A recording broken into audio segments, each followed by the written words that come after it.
Hello students.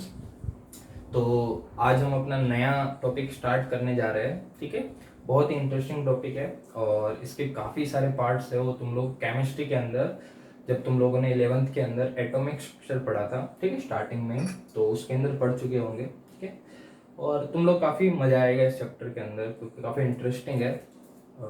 इसका नाम है मॉडर्न फिजिक्स। ठीक है, अपन फिजिक्स के अंदर इसको मॉडर्न फिजिक्स नाम से जानते हैं। मॉडर्न फिजिक्स, ठीक है। मॉडर्न फिजिक्स के दो पार्ट है, मॉडर्न फिजिक्स 1, मॉडर्न फिजिक्स 2। ठीक है, अपन एक साथ ही बहुत सारे टॉपिक में अभी लिखूंगा, सबकी डिस्कशन करेंगे। पूरा एक मॉडर्न फिजिक्स के अंदर ही अपन इन्वॉल्वमेंट मानेंगे इसका। इसके बेसिक दो चैप्टर तुम्हें टेक्स्ट बुक में दिए होंगे ना, तो उन दोनों चैप्टर को कंबाइन करके वो दोनों मॉडर्न फिजिक्स के ही है। ठीक है, तो अपन एक साथ ही पढ़ेंगे उन दोनों को। तो जैसे कार्टेशियन थर्मोडायनेमिक्स था, वैसे ये पूरे के पूरे एक ही टॉपिक से रिलेटेड है, मॉडर्न फिजिक्स। बहुत ही इंटरेस्टिंग चर्चा है इसके अंदर, जो भी एटम्स वगैरह है उसके रिलेटेड, जो भी एटॉमिक स्ट्रक्चर तुम लोगों ने पढ़ा था। ठीक है, लाइट वगैरह की चर्चा करेंगे, अलग अलग उसके पार्टिकल नेचर, वेव लेंथ, बहुत सारी चीज़ें है ना। काफ़ी न्यूक्लियस में भी जाएंगे अपन। तो पहले तो डिस्कशन में कर लेता हूँ कि कौन कौन से टॉपिक की चर्चा करेंगे इस चैप्टर के अंदर।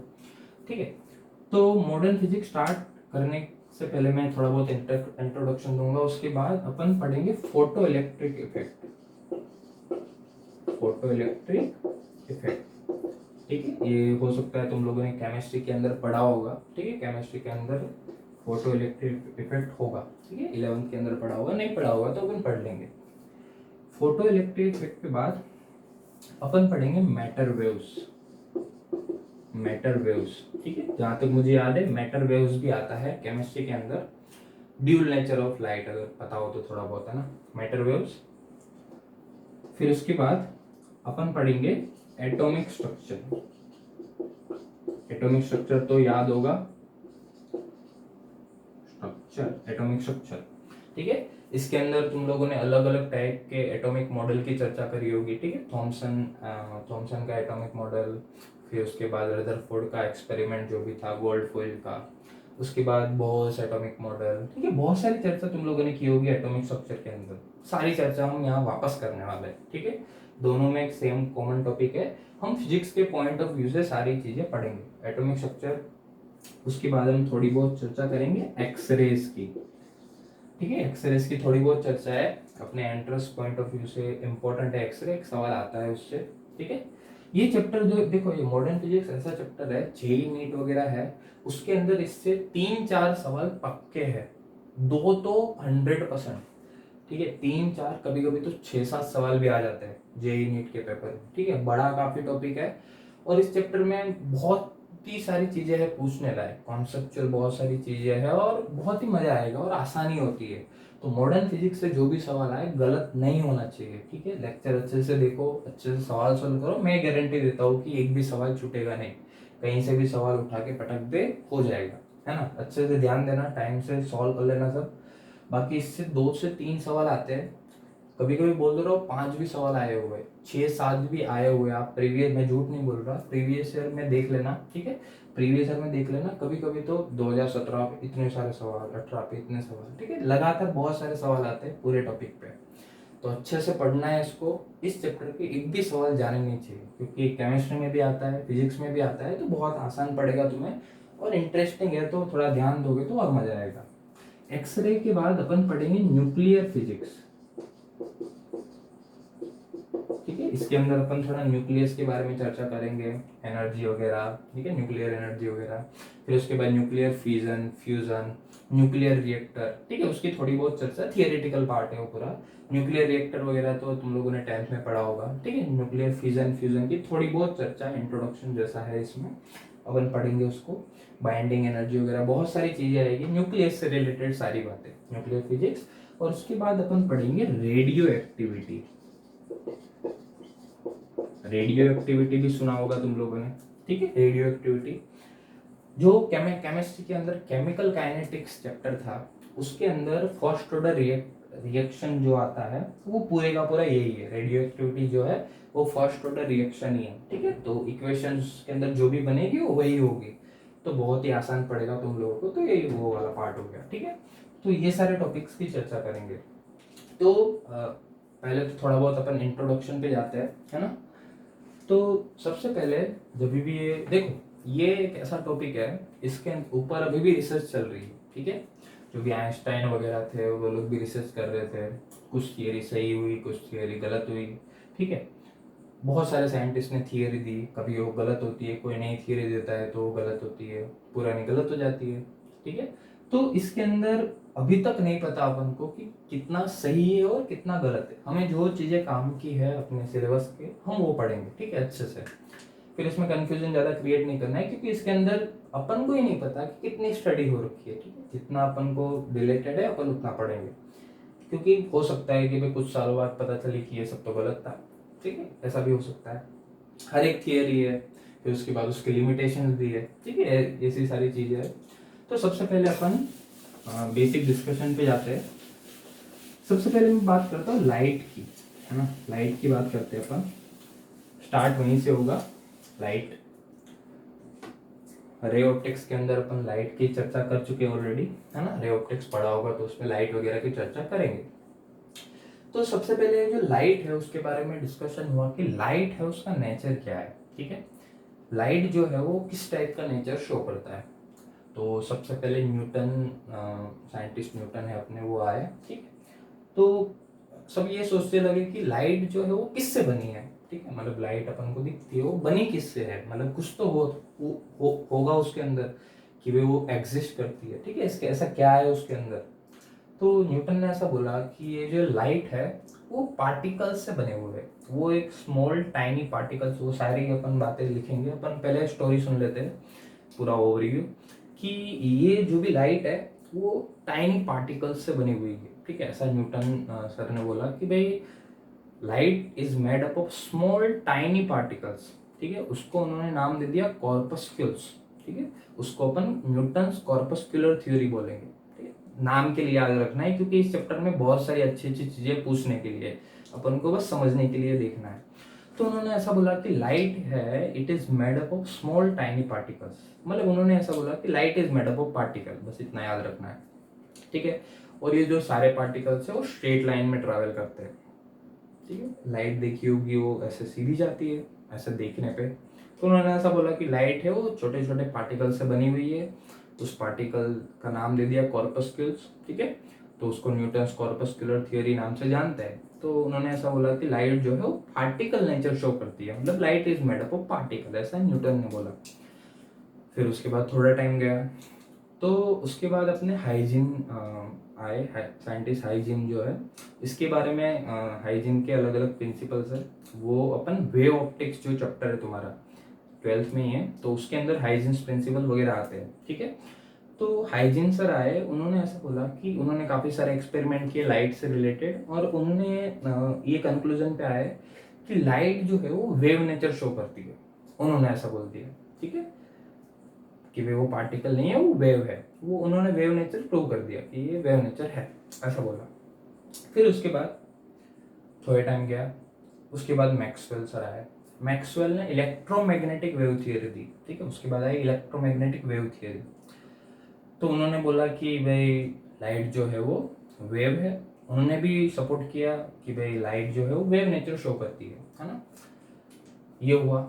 फिर उसके बाद मैक्स प्लांक थियरी आई, ठीक है, मैक्सवेल प्लांक की थियरी आई। उन्होंने ऐसा बोला, क्वांटम थियरी, ठीक है।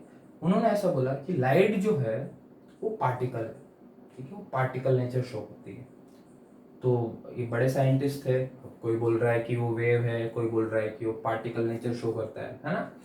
तो ये बहुत ही ज़्यादा कंफ्यूजन हो गया कि भाई ऐसा क्यों हो रहा है, मतलब क्या एग्जैक्टली कोई बता नहीं पा रहा था कि ये है क्या, ठीक है, क्योंकि सबकी थियरी में कुछ ना कुछ लिमिटेशंस वगैरह थी। उसके बाद आए दी ब्रोगली भाई साहब, ठीक, दी ब्रोगली आए। दी ब्रोगली का नाम तुमने सुना होगा, दी ब्रोगली हाइपोथेसिस थीसिस वगैरह सुना होगा, है ना। तो दी ब्रोगली ने ऐसा बोला कि भाई तुम लोग लड़ो मत, लाइट जो है वो वेव भी है और पार्टिकल भी है। मतलब उन्होंने ऐसा बोल दिया कि लाइट जो है वो ड्यूल नेचर शो करती है, वो वेव भी है और पार्टिकल भी है, ठीक है, ऐसा उन्होंने बोला। क्या बोला, कैसे बोला, सारी चीजें अपन पढ़ेंगे, ठीक है। तो अपन थोड़ा बहुत डिस्कशन लिख लेते हैं सबसे पहले। तो सबसे पहले तो आए अपने न्यूटन भाई साहब, ठीक है, न्यूटन कॉर्पस्कुलर थियरी।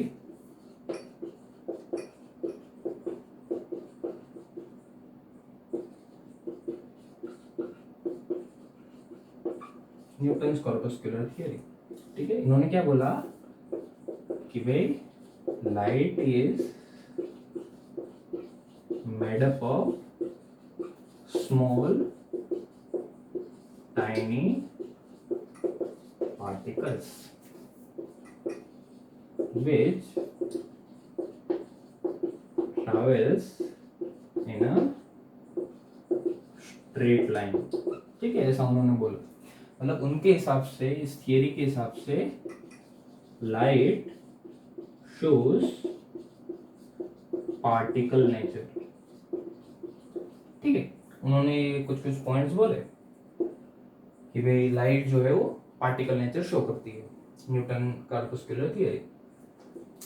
फिर है अपने Huygens sir, Huygens principle, Huygens है, हाइजीन लिखते हैं, हाइजीन्स लिख लेते हैं, Huygens theory, Huygens wave theory, ठीक है। ये अपन वेव ऑप्टिक्स के अंदर इसकी डीप डिस्कशन करेंगे,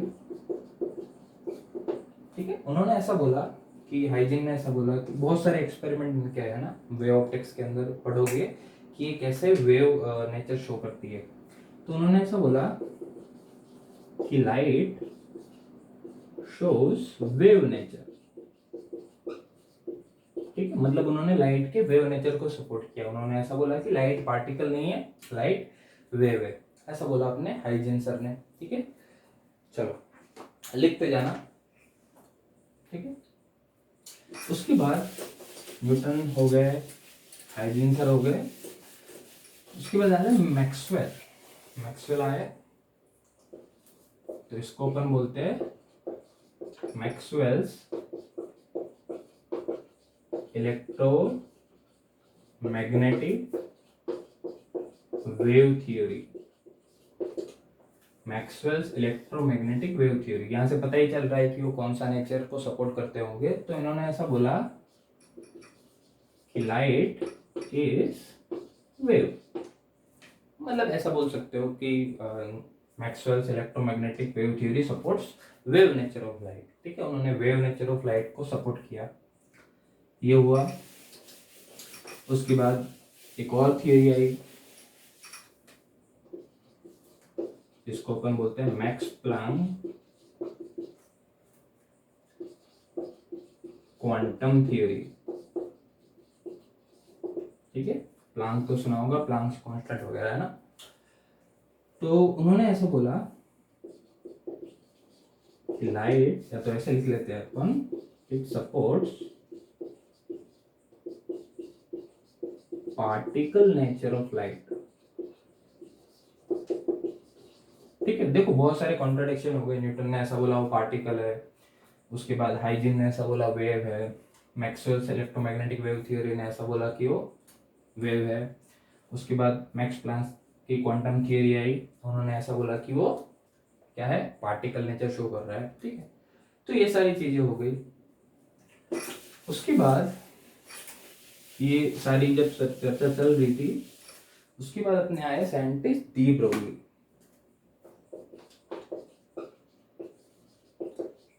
डी ब्रोगली, ठीक है। डी ब्रोगली आए, उन्होंने बोला कि भाई तुम लोग लड़ो ना, ठीक है। लाइट वेव भी है और लाइट पार्टिकल भी है, ठीक है। मतलब उन्होंने ऐसा बोला कि लाइट जो है वो वेव नेचर भी शो करती है और लाइट जो है वो पार्टिकल नेचर भी शो करती है, ठीक है। मतलब देखो कैसे, उन्होंने ऐसा बोला कि लाइट जो है वो स्मॉल पार्टिकल से बनी हुई है, उन्होंने उनका नाम दिया फोटोन, ठीक है। लिख लेते हैं अपन, light is made up of small particles called photons, ठीक है। फोटॉन्स की चर्चा मैं अभी करूंगा। उन्होंने ऐसा बोला कि लाइट जो है वो स्मॉल पार्टिकल से बनी हुई है, उनका नाम उन्होंने फोटॉन दिया, which have momentum equals to h by lambda. मतलब उन्होंने बोला कि लाइट जो है वो फोटॉन्स नामक स्मॉल पार्टिकल से बनी हुई है और उनका जो मोमेंटम है वो h बाय लैम्डा के बराबर है। अब देखो मैंने मोमेंटम दिया, मोमेंटम तो अपन किसी पार्टिकल का बताते हैं ना, तो momentum equal to h by lambda. लेकिन लैम्डा तो वेव से रिलेटेड है, wavelength, lambda is the wavelength, और p तो मोमेंटम है। ठीक है, मोमेंटम अपन पार्टिकल के लिए डिस्कस करते हैं और लैम्डा तो है वेवलेंथ। तो इसी रिलेशन से देखो तुम्हें पता चलेगा कि उन्होंने वेव नेचर और पार्टिकल नेचर को रिलेट किया। उन्होंने पार्टिकल का मोमेंटम दिया वेव के फॉर्म, ठीक है, वेवलेंथ के फॉर्म में दिया, p is equal to h by lambda. उन्होंने ऐसा बोला कि लाइट है वो स्मॉल पार्टिकल से बनी हुई है, उनको उन्होंने बोल दिया फोटोन। ठीक है, और इन फोटोन का जो मोमेंटम है that is equal to h by lambda, ऐसा उन्होंने बोल दिया। And they have energy equals to hc by lambda। उन्होंने ऐसा बोला कि ये जो फोटोन है उनका मोमेंटम जो है वो h बाय लैम्डा के बराबर है और उनकी जो एनर्जी है वो hc बाय लैम्डा के बराबर है। ठीक है, तो यहाँ से अपन को पता चलेगा कि जैसे अपन ने मोमेंटम और लैम्डा को, मोमेंटम अपन पार्टिकल के लिए डिस्कस करते हैं और लैम्डा अपन वेवलेंथ के लिए डिस्कस करते हैं। ठीक है, तो उन्होंने मोमेंटम और लैम्डा से रिलेटेड, मतलब उन्होंने ड्यूल नेचर बताया कि लाइट पार्टिकल भी है और वेव भी है और उनकी जो एनर्जी है वो किसके बराबर है, hc बाय लैम्डा के बराबर। और c क्या है, c is the speed of light, lambda क्या है वेवलेंथ, और h क्या है, h को अपन बोलते हैं प्लैंक्स कांस्टेंट। ठीक है, उसकी वैल्यू क्या होती है 6.634 इंटू 10⁻⁻625 होती है ना, 10⁻⁻34। इसका यूनिट, देखो यहाँ से मोमेंटम का क्या हो जाएगा, मोमेंटम होता है mv और लैम्डा, m का किलोग्राम इंटू मीटर पर सेकेंड इंटू मीटर, बहुत ज़्यादा हो जाएगा तो लिख लो, लेकिन किलोग्राम मीटर स्क्वायर पर सेकेंड। ठीक है, लिख सकते हो अपन यहाँ से h का यूनिट लिख सकते हो p इंटू लैम्डा कर दो, आ जाएगा ना। इसका भी डायमेंशन फॉर्मूला पूछ लेते तुम लोगों को प्लैंक्स कांस्टेंट का। तो डी ब्रोगली ने ऐसा बोला कि मतलब इस तरीके से उन्होंने वेव नेचर और पार्टिकल नेचर को रिलेट किया कि लाइट वेव भी है भाई, ठीक है, और पार्टिकल भी है, दोनों नेचर शो करती है और वो फोटोन से बनी होती है। वो पार्टिकल को उन्होंने बोल दिया फोटोन, और फोटोन की एनर्जी जो है, एक फोटोन की एनर्जी वो होती है hc बाय लैम्डा के बराबर। ठीक है, सारी चीजें याद करते जाना, नोट करते जाना। एक फोटोन की एनर्जी किसके बराबर होती है, hc by lambda, whereas h is the Planck's constant, c is the speed of light and lambda is the wavelength of light। ठीक है, तो उन्होंने इतनी डिस्कशन की।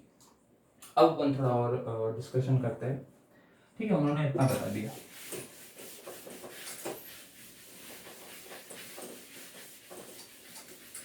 उसके बाद अब देखो, इलेक्ट्रोमैग्नेटिक स्पेक्ट्रम तुम्हें याद होना चाहिए। इलेक्ट्रोमैग्नेटिक स्पेक्ट्रम तुम्हें याद हो तो वापस में एक बार बना देता हूँ। क्या था भाई, radio wave, microwave, infrared, visible range, फिर अल्ट्रावायलेट, फिर एक्स रेज, फिर गामा रेज, फिर कॉस्मिक, हमें गामा तक काम है ना, ये लिख लिया। विजिबल रेंज अपन को पता है कैसे होता है,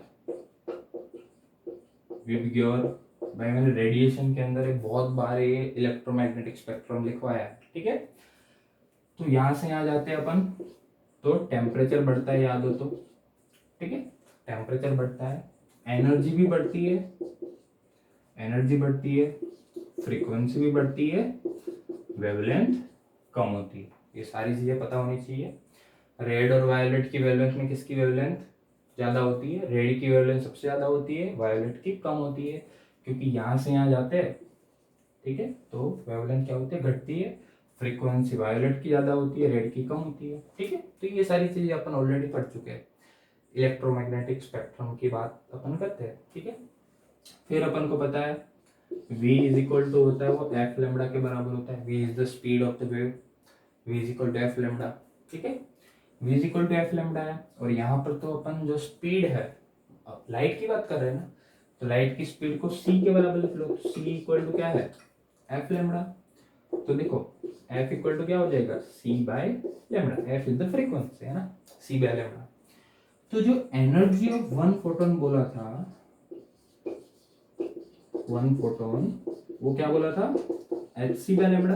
डी ब्रोगली ने बोला था कि energy of one photon is H C by lambda. तो ये क्या हो जाएगा सी बाय लेमडा तो एफ, तो इसको अपन एच एफ के बराबर भी लिखते हैं, ठीक है। F is the frequency, H is the plank constant, तो एक फोटोन की एनर्जी एच एफ के बराबर होती है ना, और उसका मोमेंटम एच बाय लेमडा के बराबर होता है। तो ये बात याद रखनी है, ठीक है। अब अपन थोड़ी फोटोन के बारे में डिस्कशन करते हैं, ठीक है। लिख लिया होगा, नोट करते जाना, ठीक है, फटाफट नोट कर लो इसको।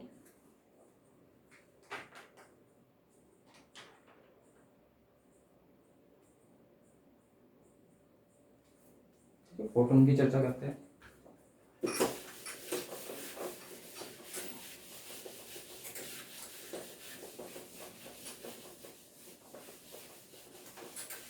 ठीक है, लाइट को उन्होंने फोटोन के फॉर्म में बता दिया कि लाइट है वो फोटोन से बनी हुई है। तो पहली बात तो उन्होंने ऐसा बोल दिया कि इसका जो रेस्ट मास है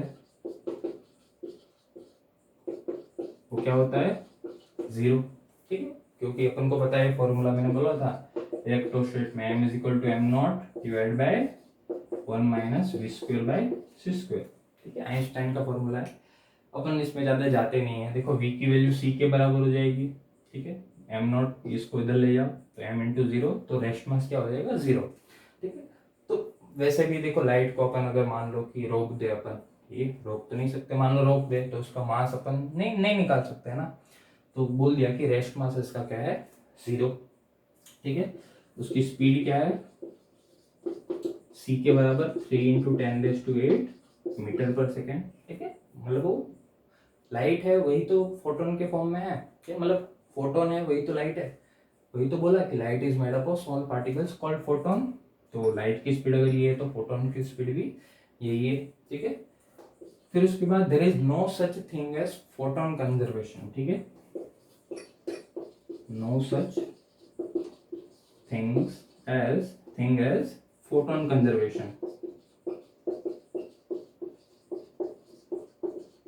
ठीक है। जैसे अपन चार्ज कंजर्वेशन, मास कंजर्वेशन वगैरह पढ़ते हैं, तो तुम्हें कभी भी ये वर्ड दिख जाए फोटोन कंजर्वेशन तो ऐसा कुछ नहीं होता है ना, ये फोटोन के बारे में है।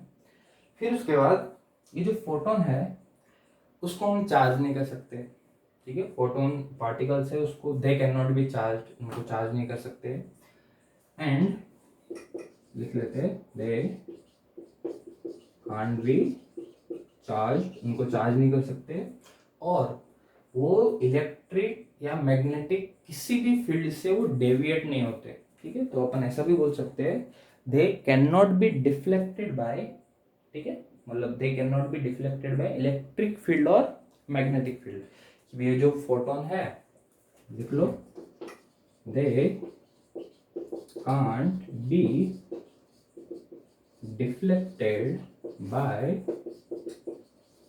इलेक्ट्रिक और मैग्नेटिक फील्ड, ठीक है। तो फोटोन जो है उसका रेस्ट मास 0 है, उसकी स्पीड इतनी है, there is no such thing as photon conservation, they can not be charge, उनको चार्ज नहीं कर सकते, and they can not be deflected by electric और मैग्नेटिक फील्ड, उनको हम इलेक्ट्रिक या मैग्नेटिक फील्ड किसी से भी डेविएट नहीं कर सकते फोटोन को, है ना। अपन ने फोटोन की बेसिक डिस्कशन की, ठीक है। लिख लो ये फोटोन के बारे में, कभी कभी कुछ कुछ चीजें पूछ लेते हैं कि इनमें से कौन सी प्रॉपर्टी फोटोन की नहीं है, ठीक है। तो रेस्ट मास 0 आते हैं सवाल, तुम्हें दिख जाएंगे ना, ठीक है। तो ये फोटोन की चर्चा है। चलो अब जो एनर्जी अपन ने पढ़ी थी उसकी और डिस्कशन करते हैं।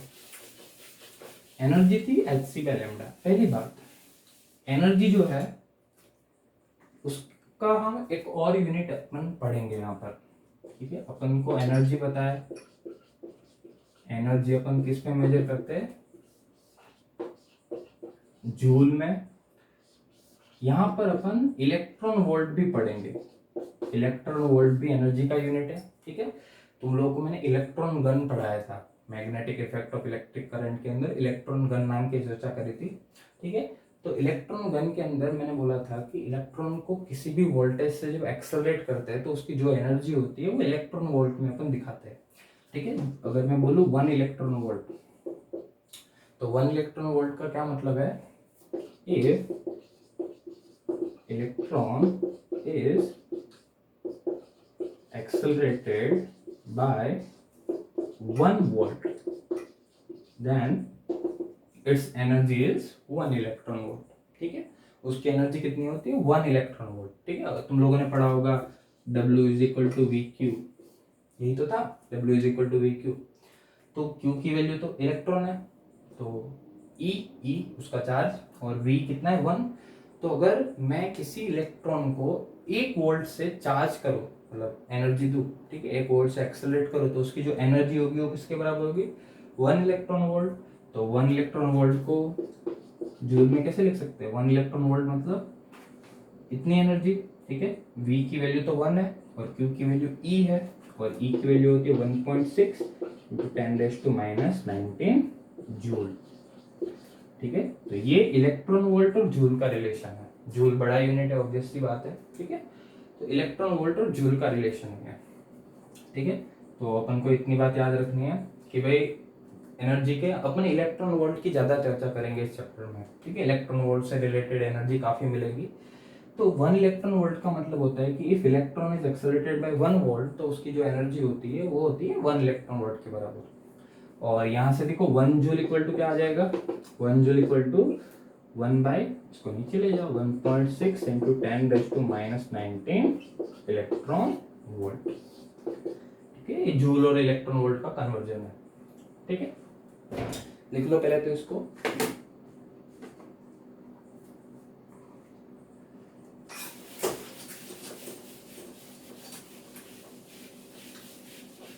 ठीक है।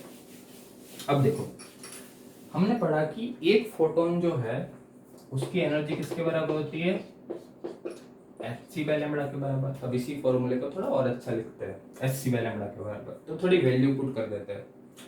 h की वैल्यू क्या होती है, 6.625 × 10⁻⁻34 इंटू c की वैल्यू होती है 3 × 10⁸ डिवाइड बाय लैम्बडा।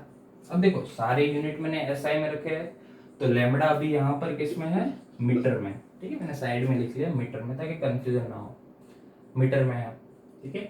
अब ये जो आएगा एनर्जी का यूनिट, ये जो भी वैल्यू में पुट करूंगा, ये जो आएगा वो किस में आएगा, जूल में, ठीक है। एनर्जी है भाई, मैंने सारे यूनिट SI में रखे हैं, तो इसका आंसर भी किस में आएगा, जूल में। तो इतना जूल है ना। अब हमें जूल में ज्यादा काम नहीं पड़ेगा, हमें इलेक्ट्रॉन वोल्ट से रिलेटेड एनर्जी, मतलब इसके अंदर जो भी फोटोन की एनर्जी होगी वो इलेक्ट्रॉन वोल्ट में दी रखी होगी, है ना। तो इलेक्ट्रॉन वोल्ट का काम पड़ेगा, तो इसको इलेक्ट्रॉन वोल्ट में कन्वर्ट कर लेते हैं ना। तो 1 जूल मतलब इतना इलेक्ट्रॉन वोल्ट, तो इतना जूल मतलब कितना इलेक्ट्रॉन वोल्ट, मल्टीप्लाई कर दो उसको इतने से, तो ये क्या आ जाएगा 6.625 × 10⁻⁻34, इसको लिख लो यहाँ पर 10⁻⁻26 into 3 divide by lambda in metre into, इसकी जगह क्या लिख दो, इंटू 1/1.6 × 10⁻⁻19 इलेक्ट्रॉन वोल्ट। अब जो ये यूनिट आया एनर्जी का वो किस में आएगा, इलेक्ट्रॉन वोल्ट में, ठीक है। अपन को पता है 1 जूल मतलब इतना इलेक्ट्रॉन वोल्ट, तो इतना जूल मतलब कितना इलेक्ट्रॉन वोल्ट। भाई 1 रुपए में 2 आम, तो 5 रुपए में कितने आम, 1 जूल मतलब इतना इलेक्ट्रॉन वोल्ट, तो इतना जूल मतलब कितना, तो E इंटू ये, ठीक है, ऐसे। तो ये आ गया अपना इलेक्ट्रॉन वोल्ट। अब इसको जब तुम लोग सॉल्व करोगे, ठीक है, ये देखो, ये इसको सॉल्व करोगे तो ये 12.438 ऐसा कुछ आएगा, है ना। 12.4 इंटू 10⁻, ये कितना हो जाएगा, -7 electron volt divide by lambda in metre, ठीक है। ये आया। अब देखो जो भी तुम लोगों को लाइट की जो वेवलेंथ दी होगी, ठीक है, वेवलेंथ हमेशा एंगस्ट्रॉम में दी होगी या नैनोमीटर में दी होगी। हम नैनोमीटर में आए तो एंगस्ट्रॉम में कन्वर्ट कर सकते हैं ना। तो जो भी लैम्बडा की वैल्यू होगी वो होगी तुम्हारी एंगस्ट्रॉम में, तो इसको एंगस्ट्रॉम में कन्वर्ट कर लो। तो 1 मीटर इक्वल टू कितना एंगस्ट्रॉम, 10⁻⁻10 एंगस्ट्रॉम, सॉरी 10⁻10 एंगस्ट्रॉम। ठीक है, तो इसको देखो अपन कन्वर्ट करो, इसको ये मीटर में लिखा है तो इसको एंगस्ट्रॉम में कैसे लिख सकते हैं, 12.4 इंटू 10⁻⁻7। ठीक है, और यहाँ पर क्या लिख लेंगे अपन, इसकी जगह क्या लिख लो, लैम्बडा इन एंगस्ट्रॉम। लैम्बडा को मैंने किस में लिख लिया, एंगस्ट्रॉम में, और यहाँ हो क्या हो जाएगा 10⁻10। ठीक है, ये भी इलेक्ट्रॉन वोल्ट में है। ठीक है, ये लिख लिया अपन ने, ये हो गया। अब देखो ये लैम्बडा एंगस्ट्रॉम में जो भी तुम्हें दिया होगा, ठीक है, पहले मीटर में था, अभी मैंने एंगस्ट्रॉम में लिख दिया। अब देखो सोचो, तो ये हो क्या गया बेसिकली, देखो यहाँ से 10⁻⁻7 कैंसिल, 10⁻3 ऊपर, तो ये हो जाएगा 12/400 divide by lambda in angstrom. ठीक है, लैम्बडा इन एंगस्ट्रॉम इलेक्ट्रॉन वोल्ट। तुम्हें इसी फॉर्मूले को याद रखना है, हो सकता है तुमने ये सुना भी होगा। ठीक है, देखो तुम्हें सीधा लैम्बडा दिया होगा कि एक लाइट है, उसकी वेवलेंथ, देखो इस टाइप का सवाल, लाइट है उसकी वेवलेंथ है 4000 एंगस्ट्रॉम। ठीक है, 4000 एंगस्ट्रॉम है, तो उसकी एक फोटोन की एनर्जी निकालो। तो तुम्हें कुछ भी नहीं करना है, सीधा इसमें फॉर्मूला में वैल्यू रखो, तो तुम्हें इलेक्ट्रॉन वोल्ट में आंसर आएगा। जैसे 4000 दिया है तो एनर्जी कितनी हो जाएगी, 12/400 बाय 4000 जो भी आए। ठीक है, कितना आएगा 3.1 इलेक्ट्रॉन वोल्ट के अराउंड, ये 2 जीरो के आंसर 3.1 इलेक्ट्रॉन वोल्ट। ठीक है, तो सीधा याद रखना है 12/400 बाय लैम्बडा, लेकिन ये जो लैम्बडा है वो किस में रखना है, एंगस्ट्रॉम में। ठीक है, ये बात याद रहनी चाहिए, एंगस्ट्रॉम में याद रखना है। यहाँ पर लैम्बडा मीटर में था, मैंने उसको किस में कन्वर्ट कर दिया, एंगस्ट्रॉम के अंदर। ठीक है, तो ये जो भी वैल्यू होगी वो एंगस्ट्रॉम के अंदर होगी। ठीक है, तो ये फॉर्मूला एनर्जी का अपन ने एंगस्ट्रॉम के फॉर्म में लिख लिया। तुम्हें सीधा फोटोन जो भी होगा उसकी वेवलेंथ दी होगी लाइट वगैरह की, इस टाइप के सवाल भी बहुत ही आसानी से आते हैं। ठीक है, तुम्हें लाइट की वेवलेंथ दी होगी। अब सोचो ये नैनोमीटर में होता तो क्या होता, एक जीरो कम हो जाता है, -9 हो जाता, तो ये 10⁻2 पर जाता। तो इसको ऐसे भी लिख सकते हैं, इसको मैं मिटा रहा हूँ। ठीक है, इसको अपन ऐसे भी लिख लेते हैं, 1240 बाय लैम्बडा इन नैनोमीटर इलेक्ट्रॉन वोल्ट। ठीक है, अगर लैम्बडा नैनोमीटर में दिया है तो ये यूज करो, अगर एंगस्ट्रॉम में दिया है तो मेरे हिसाब से ये यूज करना है। ठीक है, नैनोमीटर में दिया है तो उसको एंगस्ट्रॉम में कन्वर्ट कर लो, कोई भी एक याद रखोगे तो कंफ्यूजन कम होगा। तो 12/400 बाय लैम्बडा इन एंगस्ट्रॉम। ठीक है, तो इसको लिख लो, ये काफी अच्छी चीज है, ये काम भी आएगी, 12/400 बाय लैम्बडा।